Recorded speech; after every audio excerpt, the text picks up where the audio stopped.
Hey there, senior leader, and welcome to the Talent Sherpa podcast. This is where senior leaders go to rethink how human capital really works. I'm your host, Jackson Lynch, and today we're going to be diving into one of the toughest but most important boardroom conversations you can have.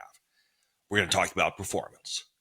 But before we get started, let me ask you for a quick favor. If you appreciate this podcast, and I sure hope you do, please take a moment to subscribe on your favorite platform. Leave us a 5-star review and share it with a colleague. That is how the algorithm works, and that's how we get this podcast growing. And if you'd like me to join your team to talk about business-aligned HR, please drop me a line. I'm excited about growing our function. So let's get into it now, shall we? Think about this. The boardroom was quiet. The CEO leaned in and looked at the table, and he asked the question that always lands like a gut punch. Are our people good enough? And every executive had an answer. The CFO pointed to productivity metrics, and the chief operating officer referenced throughput. The strategy talked about market positioning. They were all very rational answers, and none of them actually answered the question.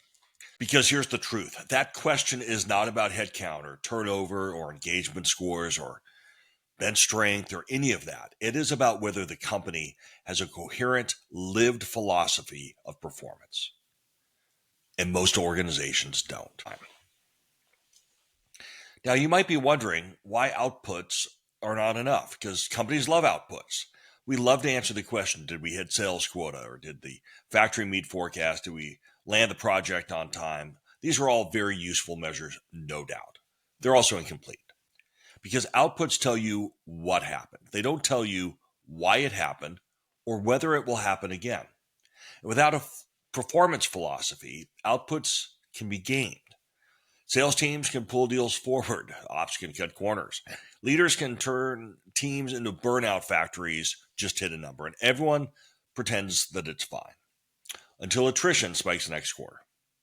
And here's where it gets dangerous, because leaders start confusing activity for performance. The report is filed. The meeting is held. The dashboard is green, and everybody claps. But underneath, that system is brittle. That short-term win is not going to be sustainable.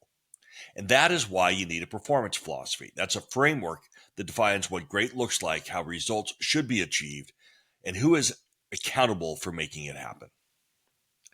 And this is where the CHRO comes in, not because they own performance alone, but because performance is a system that cuts across every function. Finance measures it, ops delivers it, strategy points in the right direction, sales starts the process, but human capital fuels it. And the CHRO is the architect of that system. And let me be clear, a performance philosophy doesn't live in a slide deck or on motivational posters. It lives in how leaders set goals, how they coach, how they evaluate results, how they make people decisions, and how we communicate that. It weaves accountability, clarity, and culture into one operating system. And here's the hard test. If your CHRO cannot explain the performance philosophy in 3 sentences, they're not ready for the boardroom, because the board doesn't want jargon. They want confidence that there's a disciplined system delivering enterprise value.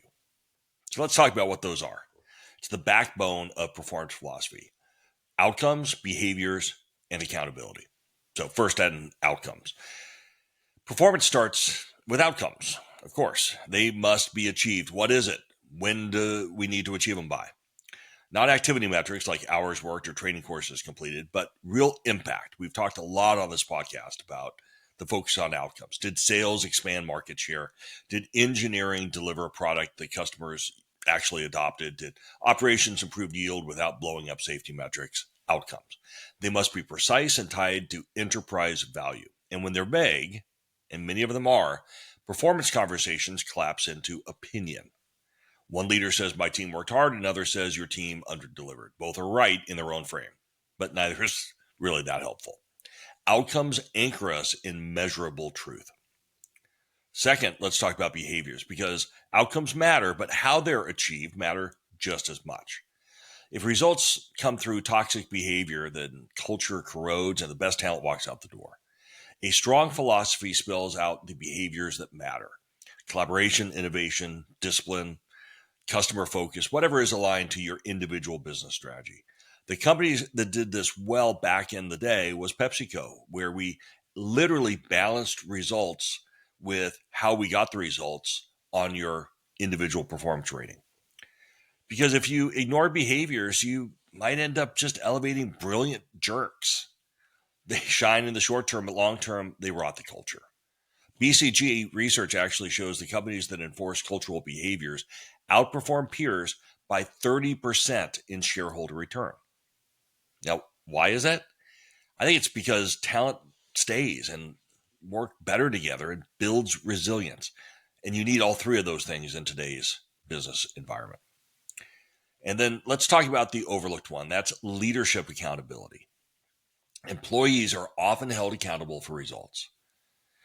But the question is, are leaders held accountable for creating the conditions for those results? Did they set clear expectations? Did they coach? Did they act decisively when performance lagged?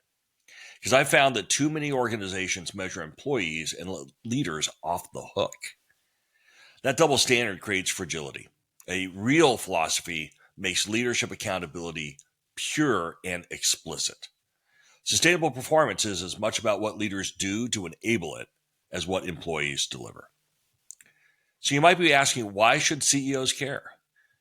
Simple. CEOs do not need another HR initiative. We have come up with plenty of them over the last 20 years.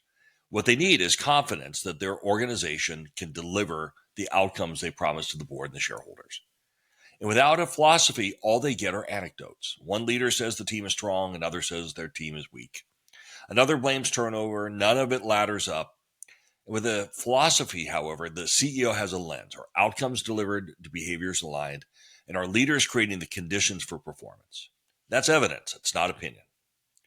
And by the way, boards notice this too. Gartner research shows that boards now expect CHROs to show how talent systems drive enterprise value. A performance philosophy is the tool that does exactly that. So let's put it in practice. Here's the test that I like to give. Ask your CHRO, can you state our company's performance philosophy in 3 sentences? If the answer is vague or buzzword soup, you don't have a philosophy. That's a red flag, as the kids would say. But if you can answer it crisply, then suddenly everyone shares a definition of performance and leaders are going to align. Employees will know what the bar is, and the CEO can finally answer the board's toughest question with confidence. So here's an example of what that might look like. 1, performance of this company is defined by the outcomes that we deliver that advance enterprise value. They're measurable and specific. 2, we measure not only what is achieved, but how it is achieved through behaviors that align with culture and strategy. And 3, leaders are accountable for creating clarity, coaching, and the consequences that enable sustainable performance. That's our performance philosophy. Simple, clear, and transformative when applied. But does everyone have one? No, not really. And so when it's missing, what happens? I think it's chaos. One business unit inflates ratings to avoid conflict. Another deflates to look tough. Some tolerate mediocrity. Others chop too fast. The system becomes inconsistent and fair. And that is not how employees can do their best work. That's not the context where they can thrive. I saw this at a company I advised a while ago. One unit had 80% of employees rated at exceeds expectations, and another had 10%. Both thought that they were right, but neither gave the CEO a true view of talent strength. Incidentally, the performance of both teams was largely the same. So it wasn't until they built a performance philosophy that consistency and credibility in how we talked about it returned. So how do you build it? I think there are only 3 steps. It's really easy. First, define great at scale. Capture it across outcomes, behaviors, and leadership standards. Second, test it with your senior leaders, with your C-suite, and with the board. If it doesn't hold up under that kind of scrutiny, it's not a philosophy, not one that can be used at least. And then third, embed it everywhere. In goals, in reviews, and promotions, and hires, and fires, and rewards. If the systems don't match the philosophy, the employees will see that disconnect a mile away. So companies with a performance philosophy, they end up moving faster because expectations are clear. They retain top talent because effort gets recognized and they build resilience because toxic behaviors don't take root. I once worked with a global company that reframed its philosophy from everyone contributes to everyone creates measurable impact aligned to strategy. Now, it's more words and it was a tiny language shift, but it changed everything. Managers had permission to demand clarity. Employees knew the bar, and promotions finally reflected both results and culture. Historically, it had been just tenure. All right, let's pull all this together. Or as my daughters would say when they think I've gone on too long, Dad, wrap it up. We get it. So here's the summary. Performance without philosophy is chaos. Outcomes, behaviors, and leadership accountability, in my view, are the backbone of performance. The CHRO must define what great looks like at scale. Boards and CEOs should use this 3-sentence rule to test whether that philosophy is real. And when it's done right, performance stops being an opinion and becomes evidence. So the next time your CEO asks, are our people good enough? Make sure that your CHRO has the answer that can fit on one index card and actually mean something. Thank you so much for tuning into the Talent Sherpa podcast. This is where senior leaders come to rethink how human capital really works. A quick shout out to one of our favorite listeners. Hey, Cliff, thank you for being a part of the Talent Sherpa community. And if you enjoyed today's episode, do me a favor. Would you hit the like button? We mentioned it before. Leave us a review on your favorite platform, whether it's Apple Podcasts, Spotify, YouTube.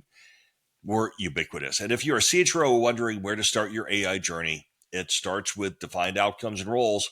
Don't forget to check out Propulsion AI. That's at www.getpropulsion.ai.